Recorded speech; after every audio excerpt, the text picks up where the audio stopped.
70歲。以前成日話人活70古來稀，但擺而家呢個年代，只不過係人生下半場一個全新開始。好多過咗70歲嘅長輩都好想身體壯健，無憂無慮，再多活20年，健健康康捱到90歲。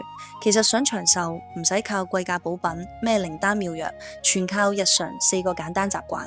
第一個習慣，學識唔好太過投入，唔好成日掛住擔心仔女。我哋呢一代人前半生成世都係為仔女捱，擔心佢哋食唔飽住唔暖，跟住讀書搵工結婚之後仲要湊孫。但過咗70歲，一定要記住，仔女已經係30-40歲，有能力自己處理晒所有事，成日憂心忡忡，只會耗晒自己元氣。中醫都話思慮傷脾，瞓唔好食唔落，身體抵抗力自然差。仔女屋企事小插手，唔好主動攞晒煩惱上身。就算佢哋嚟傾偈，淨係俾意見就得，唔好乜都幫佢哋搞掂。將個心收反轉，多啲顧自己感受，心入面冇雜念，身體自然少病少痛。第二個習慣，順應天時，同自己衰老嘅身體和解。好多長者分2個極端，一係唔認老，硬頂重嘢做劇烈運動；一係少少唔舒服就大驚小怪，亂食一堆藥。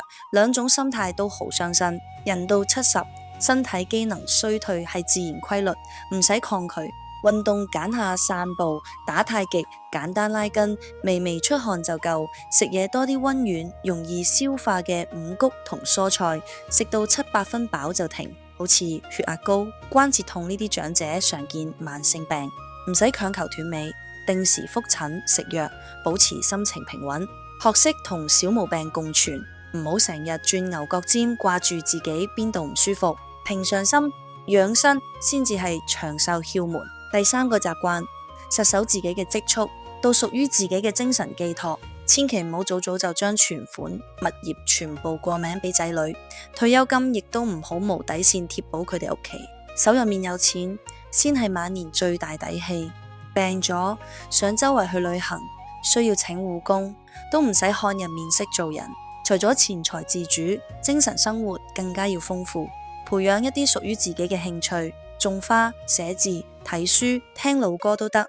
唔好將所有開心寄託係仔女返屋企探你，獨處嘅時候都識得自得其樂，精神富足，晚年先至會活得從容自在。第4個習慣，心胸闊大，放低成世人累積嘅恩怨執念。年輕時返工受嘅委屈，親人之間嘅拗撬，同老伴幾十年爭執嘅舊賬，好多長者到70幾歲仲成日拎出嚟掛住，越諗越嬲。俗語都講，百病生於氣。怨恨、怒火好似慢性毒藥，好傷心臟同血管。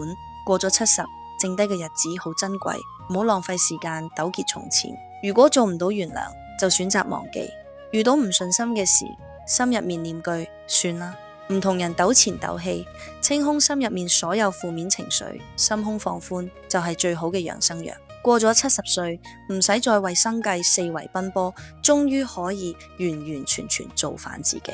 守住呢4個習慣，少啲為仔女操勞為心，順應身體，好好養生，實守積蓄，兼豐富自己精神生活，放低從前所有恩怨，唔好掛住後悔過去，亦唔使憂慮將來，好好活好今日。